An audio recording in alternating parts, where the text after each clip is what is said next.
Ya, Assalamualaikum warahmatullahi wabarakatuh.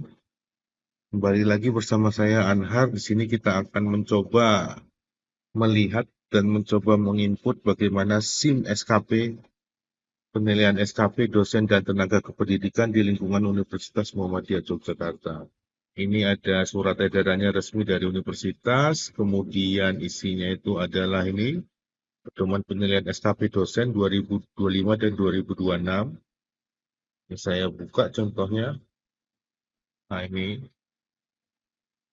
kemudian ada kata pengantar, kemudian ini dosen dengan jabatan fungsional asisten ahli dan lektor diwajibkan untuk menghasilkan ini yang wajib bagi dosen sesuai dengan jabungnya, jabatan fungsional, lektor kepala, guru besar, kemudian dosen biasa.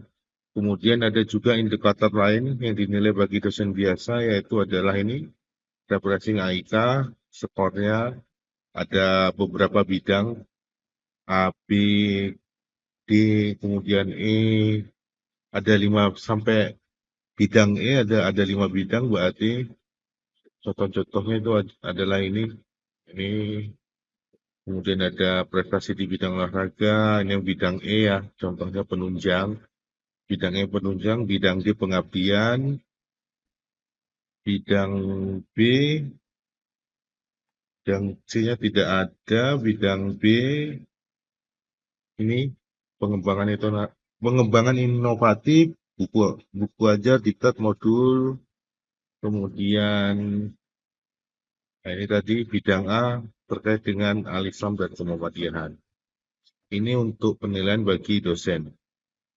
Ada 5 bidang. Nah, ini penjelasannya lebih detail. Misalnya pelaksanaan kegiatan AIK terdiri dari refreshing, hafalan surat, taksin, pengajian kegiatan, keterlibatan persyarikatan. Kemudian refreshing AIK dan Kemuhammadiyahan nilai berdasarkan pada partisipasi dalam bentuk keterlibatan dosen diukur dari presensi kehadiran. Diukur dari presensi kehadiran. Jadi misalnya kita harus untuk mendapatkan nilai 100, kita harus minimal mengikuti 3 kegiatan. Contoh misalnya Milad UMY, Syawalan, dan pengajian Ramadan. Kita harus absen melakukan presensi untuk 3 kegiatan ini. Presensinya di mana? Presensinya itu kalau di UMY dia presensinya melalui aplikasi Android maupun aplikasi dari App Store. Nah, jadi contohnya aplikasi UMY, kita ada UMY Agenda. Kalau saya kembali dulu, kalau ini saya UMY Hadir ini untuk kehadiran, presensi kehadiran setiap hari. Kemudian tadi ada My Agenda, ini untuk pesan makan di kantin UMY. Ini kalau ada voucher-voucher, contohnya voucher bulanan koperasi di sini. Nah, sekarang yang kita lihat adalah UMY Agenda. Jadi, setiap agenda itu atau kegiatan di UMY itu, Tendik maupun dosen itu melakukan presensi melalui aplikasi ini. Ini contohnya, My Agenda itu pelatihan yang sudah lewat, kemudian riwayat itu, nah ini riwayat ini akan menampilkan kegiatan seluruh kegiatan yang sudah kita hadir, misalnya nanti dibagi lagi universitas, 5. Nah, ini misalnya Family Day, Milad, UMY ke-44, nah ini 2026 ya contohnya. Jadi seluruh kegiatan itu ada di sini. Pelatihan karyawan, kemudian Milad UMY belum ada. Kita ajak lemot ke atas. Semua. Nah, ini ditampilkan semua seluruh. Nah, ini contohnya ada sawalan dan halal bihalal. Kita statusnya sudah hadir. Kemudian ini sertifikatnya bisa kita lihat langsung.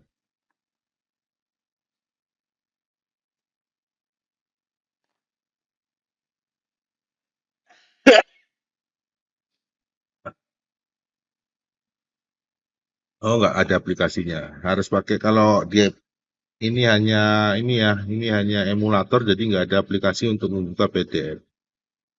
Kalau ada kegiatan misalnya mau ada apa, kita bisa nyekan di sini.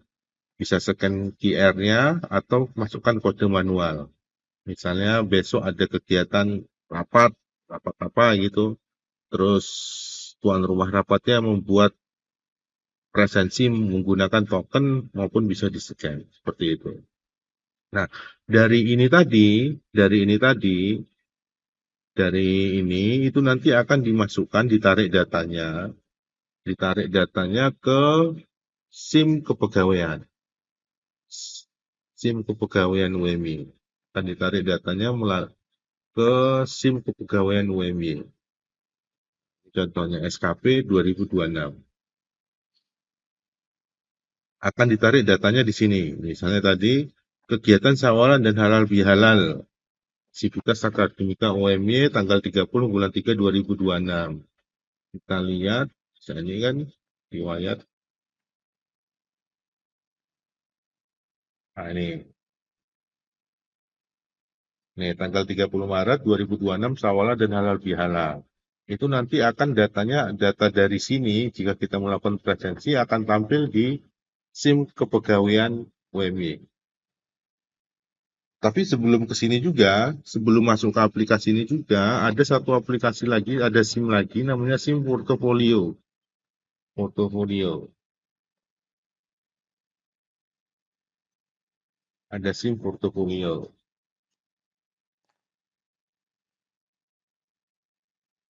SIM Portofolio ini adalah untuk mengisi data-data yang tidak ada, yang tidak bisa diambil secara langsung. Kalau hanya presensi kan bisa diambil secara langsung. Kemudian yang tidak bisa secara langsung itu misalnya, beri contoh bukan ini. Misalnya dia di pengembangan diri misalnya.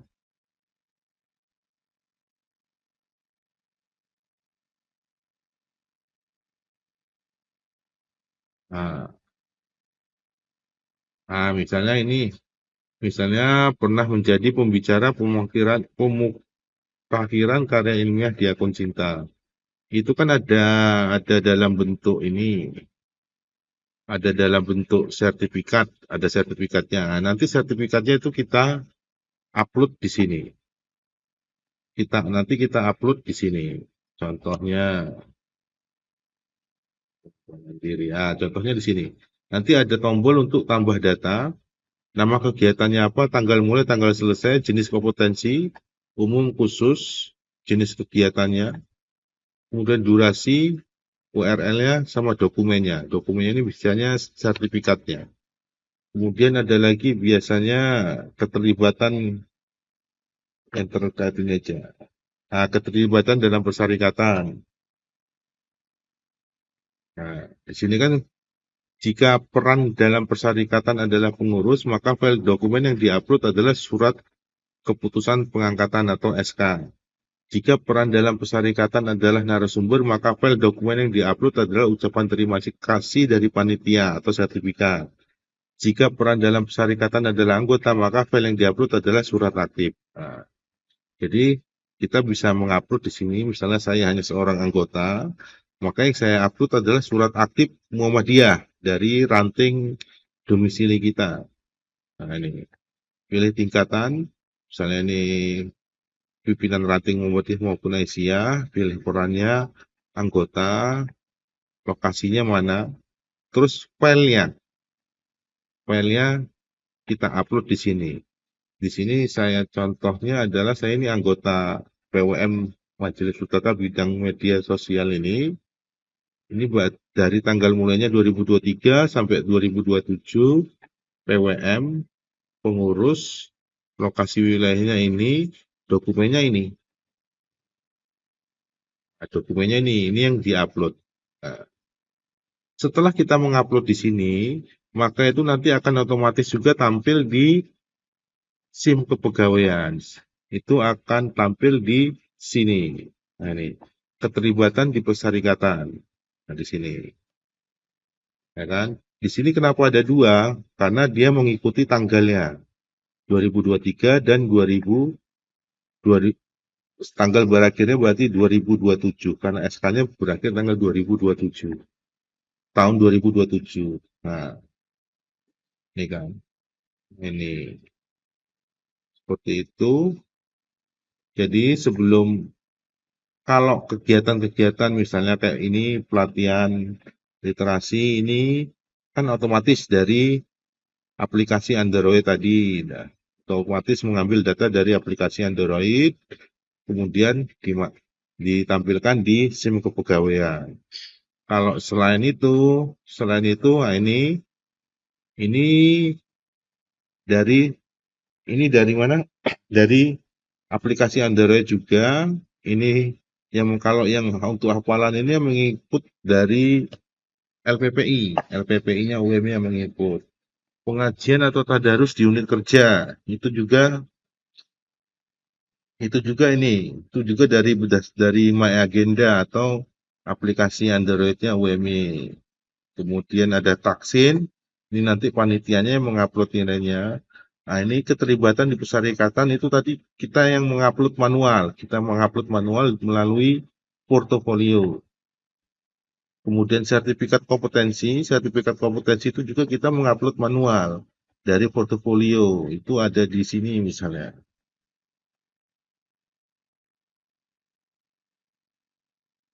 Nah, di sini. Itu ada di sertifikat BNSP. BNSP.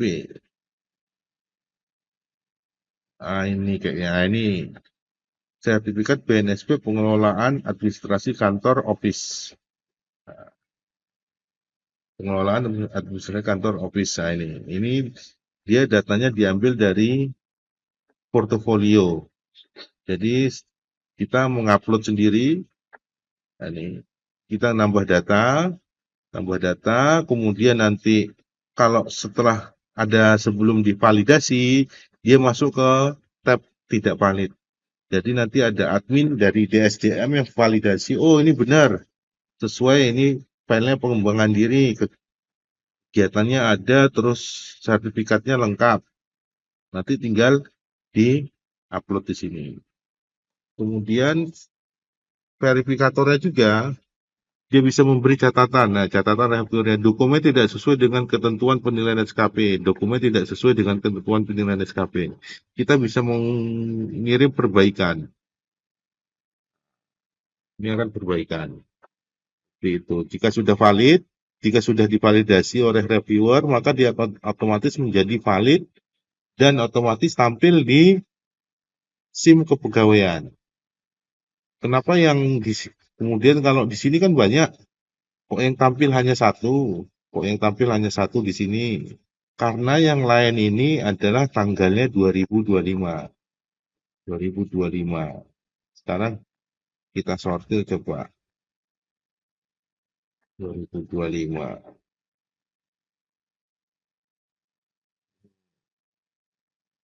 Ini kita sortir.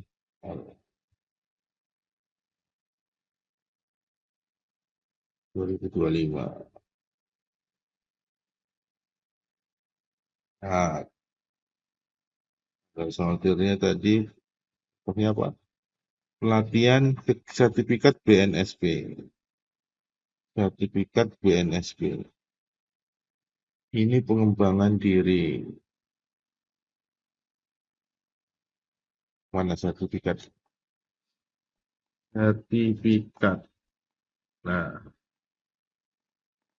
ini saya menulisnya sampai tanggal 2026. Kan perlu buktinya juga ini. Ini ada sertifikatnya 2026 itu dari mana? Karena diterbitkan di Tasikmalaya 14 Februari 2023 dan dia masa berlakunya 3 tahun. Jadi otomatis berlaku sampai 2026 14 Februari 2026. Nah ini, maka berakhirnya 14 Februari 2026. Karena kenapa masih masuk dalam sini? Karena masa penilaian SKP di UMI adalah mulai Juni 2025 sampai dengan Mei 2026. Karena ini berakhirnya 14 Februari 2026, jadi dia masih bisa kita sertakan untuk dinilai. Begitu. Begitu dengan selanjutnya pelatihan dengan sertifikat, misalnya kita mengikuti pelatihan di luar dan mendapatkan sertifikat, bisa kita upload melalui portofolio ini. Kemudian ada lagi keterlibatan dalam kepanitiaan juga bisa kita upload melalui portofolio ini. Nah, ini keterlibatan kepanitiaan bisa kita upload di sini. Nah, ini misalnya panitia-panitia tahun 2024 nanti bisa kita upload melalui sini dan nanti akan tampil di SIM kepegawaian. Ini saya belum, untuk tahun ini saya belum mengupload. Nanti kalau belum mengupload, coba ya, saya coba upload ya.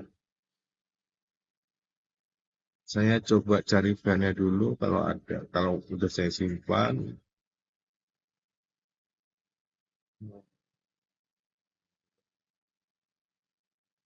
Nah, ini Google Shortcut. Oh, belum ada. Ini pelatihan dengan sertifikat. Nah, ini bisa nih pelatihan dengan sertifikat. Itu masuk dalam, contohnya, itu pelatihan dengan sertifikat. Nah, pelatihan dengan sertifikat itu masuk pelatihan pengembangan diri. Masuk pengembangan diri.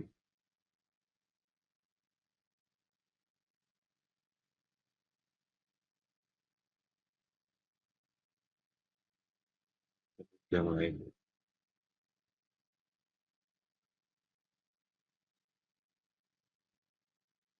Oh ya, satu lagi kalau penunjang lainnya itu untuk publikasi, buku, haki, itu bisa kita tambahkan, bisa secara otomatis muncul di sini dengan data yang diambil dari data publikasi diambil dari Simlitapmas publikasi. Kalau yang buku dari Simlitapmas buku. Jadi kalau kita mempunyai ini, misalnya ini data Simlitapmas, dia akan otomatis tampil di sini. Tampil di sini dan akan ditampilkan di sini beserta skornya di sini. Di sini poinnya itu di sini. Tuh. Tadi saya akan menambahkan pengembangan diri. Saya tambah data.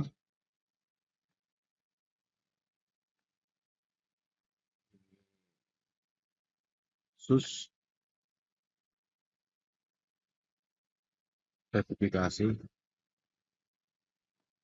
Well, ads certification. Tanggal mulai taruhlah ini tanggal berapa?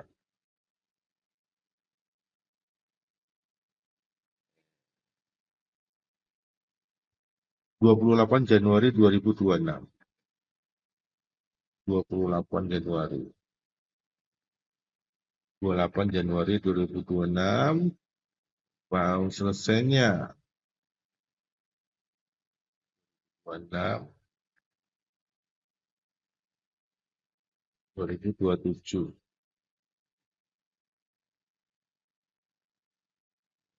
26.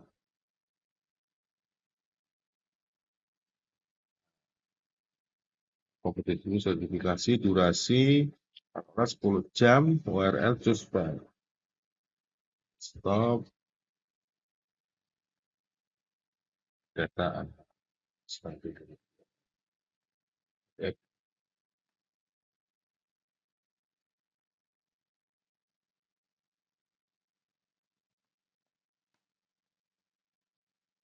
Nah, ini dia akan statusnya belum divalidasi. Kita akan menunggu data divalidasi oleh reviewer. Kalau sudah tervalidasi, dia akan pindah ke sini, dan akan tampil di sini. Publik akan tampil di mana tadi? Ke sini. Nah, ini seperti itu kira-kira. Jadi pada intinya kalau penilaian SKP di UMI itu sudah secara otomatis data-data itu terkumpulkan secara otomatis. Jadi tugasnya untuk pengelola kampus hanya menentukan nilai bobot-bobotnya skor. Nilai bobot-bobotnya skor itu berapa ditentukan. Misalnya ini poin-poinnya, ini untuk Al-Islam Muhammadiyah, itu poin-poinnya ini aja. Refreshing AIK, hafalan, pengajian, data darus. Ini untuk tendik ya. Ini untuk tenaga kependidikan.